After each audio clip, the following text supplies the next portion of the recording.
दिमाग का इस्तेमाल कर पक्ष में करें परिस्थितियां। एक शेर जंगल में शिकार पर निकला था। एक लोमड़ी अचानक उसके सामने आ गई। लोमड़ी को लगा कि अब उसे कोई नहीं बचा सकता है, लेकिन उसने हार नहीं मानी और अपनी जान बचने के लिए एक तरकीब सोची। लोमड़ी ने शेर से कड़े शब्दों में कहा, तुम्हारे पास इतनी ताकत नहीं कि मुझे मार सको। यह सुनकर शेर थोड़ा अचंभित हुआ। उसने पूछा, तुम ऐसा कैसे कह सकती हो?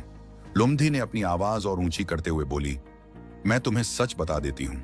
ईश्वर ने स्वयं मुझे इस जंगल और जंगल में रहने वाले सभी जानवरों का राजा बनाया है। यदि तुमने मुझे मारा तो यह ईश्वर के विरुद्ध होगा और तुम भी मर जाओगे। कुछ देर चुप रहने के बाद लोमड़ी ने कहा, अगर विश्वास नहीं हो रहा है तो तुम मेरे साथ जंगल घूमने चलो। तुम मेरे पीछे चलना और देखना कि जंगल के जानवर मुझसे कितना डरते हैं। शेर इसके लिए तैयार हो गया। लोमड़ी निडर होकर शेर के आगे आगे चलने लगी।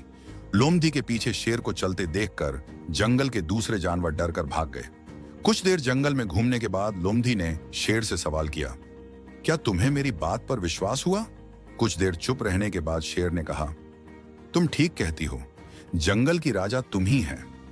परिस्थितियां कितनी भी विपरीत क्यों ना हो, हम अपने दिमाग का इस्तेमाल कर उसे अपने पक्ष में कर सकते हैं।